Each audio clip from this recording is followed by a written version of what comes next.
नमस्कार दोस्तों, आप सभी का स्वागत है आज के एक फिर न्यू कहानी में।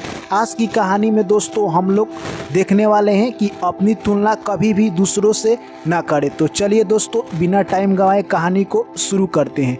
एक बार की बात है, एक मनुष्य अपनी ज़िंदगी में काफ़ी तबाह हो चुका था, यानी कहे तो वो अपनी ज़िंदगी से परेशान था। वो भगवान को कोस रहा था कि मुझे भगवान ने ऐसी ज़िंदगी क्यों दी है, यानी वो जो भी काम करता उसमें उसे असफलता मिलती। इस वजह से वो अपनी ज़िंदगी से नाराज़ रहा करता था। एक दिन की बात है, वो एक जंगल में जैसे ही गया, बैठकर भगवान को वहीं पर कोस रहा था। कोसते कोसते उसे एक बाज नज़र आया। वो आदमी बाज को देखने लगा। बाज कभी इस दिशा से आता तो कभी उस दिशा से आता, मानो तो हवाओं को चीरते हुए आगे बढ़ रहा था। यह देखकर आदमी ने सोचा, काश मैं बाज होता। यानी आदमी को अब जीने का मन करने लगा, यानी वो सोचने लगा कि मैं आदमी ना होकर मैं बाज होता तो क्या मस्त ज़िंदगी होती। जितनी ही तेज़ हवाएं आ रही है उतनी ही तेज़ अपने पंखों को फड़फड़ाते हुए आसमान को चीरते हुए क्या इसकी मस्त ज़िंदगी है, ऐसा भी मेरा ज़िंदगी होता भगवान। ऐसे ही वो भगवान से मन में ही सोच रहा था। इतने में ही ऊपर से आवाज़ आई, हे मनुष्य, क्या तुम अपने ज़िंदगी से परेशान हो? इतने में वो व्यक्ति कहने लगा, हे भगवान, मैं अपने ज़िंदगी से बहुत परेशान हूँ, आप से मैं क्या बताऊं। इतने में ऊपर से फिर आवाज़ आई, क्या तुम बाज बनना चाहते हो? इतने में वो मनुष्य कहा कि आप मुझे बाज बना दीजिएगा तो आपका लाख लाख शुक्रिया। इतने में फिर ऊपर से आवाज़ आई कि मैं तो तुम्हें मनुष्य से बाज बना सकता हूँ, फिर बाज से मैं मनुष्य नहीं बना सकता, इसलिए तुम एक बार ठीक से सोच लो। इतने में वह व्यक्ति कहने लगा कि मुझे आप बाज बना दीजिए, यह ज़िंदगी मुझे काफ़ी अच्छी लग रही है। फिर ऊपर से आवाज़ आया, तथास्तु। इतने ही देर में वो आदमी बाज बन गया। जैसे ही वो आदमी बाज बना, काफ़ी खुश हो गया और सबसे पहले वो हवाओं को चीरते हुए, यानी समुद्र में लहराती हुई लहरें को चीरते हुए आगे बढ़ा। और वो काफ़ी खुश था क्योंकि वो पहली बार बाज बना था और वो काफ़ी तेज़ और काफ़ी ऊपर उड़ने लगा।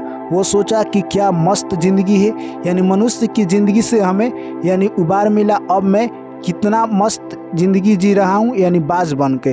वो पहले दिन काफ़ी तेज़ हवाओं के साथ उड़ता रहा और जैसे ही शाम हुई, एक वृक्ष पर आकर वो बैठ गया।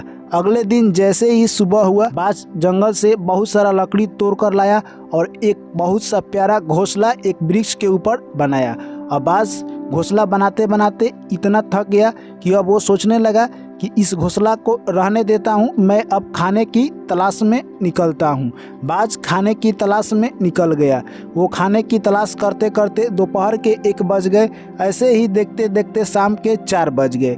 बाज को अभी तक खाने के लिए कोई भी पक्षी नहीं मिली थी। बाज सोचा कि अब शाम हो गया है, घर को लौटता हूँ। बाज इतने में जैसे ही घर को लौट रहा था, उसे एक वृक्ष पर बीमार चिड़िया बैठी हुई दिखाई दी।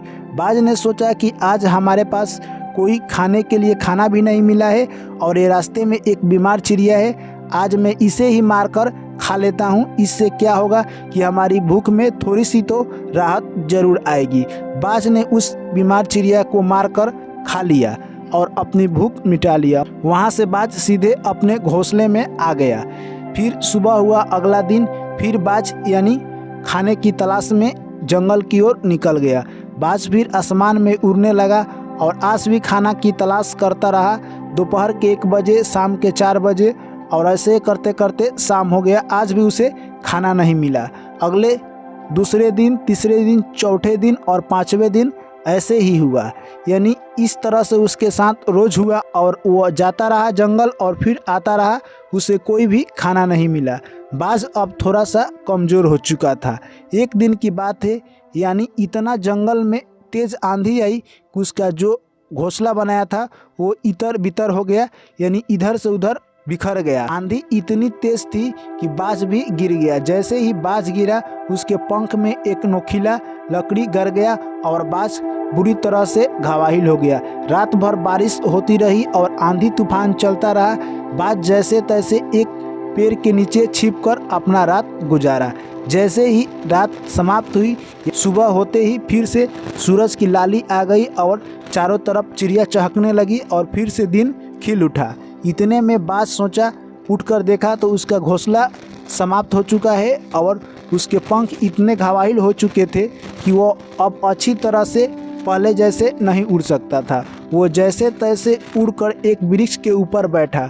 कौवा ने देखा कि बाज तो घायल है, यानी इसका मौका का फ़ायदा उठाया जाए। कौवा ने बाज को काफ़ी परेशान किया, इतना परेशान किया कि बाज को जहाँ जाता वहाँ पर कौवा जाते और उसे ठोकर से मारते। बाज सोचता कि इससे जान बचानी ही पड़ेगी। बाज ने एक बार लॉन्ग उड़ान भरी और काफ़ी ऊपर चला गया। इतने में कौवा वहाँ तक नहीं जा सके और बाज को अंततः कौवा से छुटकारा मिल गया। बाज इतना कमज़ोर हो चुका था कि उसे पूरा अब अच्छी तरह से उड़ान भी नहीं हो रही थी। बाज जैसे तैसे उड़ते उड़ते शहर में जा पहुंचा। शहर में बाज जाकर एक छत पर बैठा और वहां से देख रहा था, यानी लोग हॉस्पिटल में आ रहे थे और जा रहे थे, लोग अपना इलाज करा रहे थे। यह देखकर बाज सोच रहा था, काश मैं आदमी होता तो लोगों से यह कह पाता कि मुझे भी तकलीफ़ है, मेरे भी देह में कष्ट है, मेरा भी कोई इलाज कर दे और मैं भी अपना इलाज करा सकता। यानी बाज फिर अपनी बाज की ज़िंदगी पर सोच रहा था कि काश मैं आदमी होता, और अंततः बाज वहीं पर अपना दम तोड़ देता है।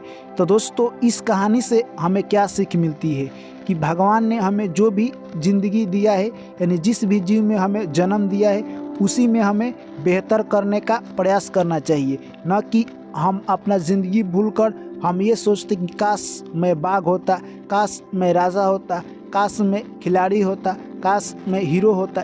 ये सब सोचने की कोई ज़रूरत नहीं है। आप जो है, आपकी ज़िंदगी जिस जीव में मिला है, आप उसी में अपना बेहतर देने का प्रयास करें, ना कि अपनी ज़िंदगी का तुलना दूसरे से करेंगे। अगर आप अपनी ज़िंदगी का तुलना दूसरे से करेंगे तो आपको हाथ में निराशा ही लगेगी और आपका ज़िंदगी बोझ ही लगेगा। इसीलिए दोस्तों, ये कहानी हमें यही सीख देती है कि कभी भी अपना तुलना दूसरों से नहीं करना चाहिए। अगर आप अपना तुलना दूसरों से करते हैं तो बाज की हाल आपका भी होगा। यानी कभी भी अपना तुलना दूसरों से ना करें। अगर आपको तुलना करना ही है तो आप अपने से छोटे आदमी का तुलना करें, जिससे आपको मोटिवेशन मिलेगा। अगर आप अपने से छोटे आदमी का तुलना करते हैं तो आपको उसकी ज़िंदगी देखकर मोटिवेशन मिलेगा और आप अपने ज़िंदगी में आगे बढ़ेंगे। इसीलिए इस कहानी का सारांश यही है कि कभी भी किसी से तुलना नहीं करना चाहिए। चलिए दोस्तों, इस कहानी पर आपकी क्या राय है? अपनी राय कमेंट में लिख के ज़रूर बताइए। और जो भी हमारे साथी पहली बार चैनल पर आए हैं तो चैनल को ज़रूर सब्सक्राइब कर लीजिएगा मेरे दोस्त, क्योंकि आपका एक सब्सक्राइब हमें बहुत मोटिवेट करती है और अगला कहानी लेकर हम आपके बीच आने का बहुत जल्दी प्रयास करते हैं। ऐसे ही आप लोग अपना प्यार और सपोर्ट बनाए रखें। चलिए दोस्तों, आप लोग से फिर मिलते हैं नेक्स्ट कहानी में एक न्यू स्टोरी के साथ। तब तक के लिए आप सभी को मेरा प्यार भरा नमस्कार।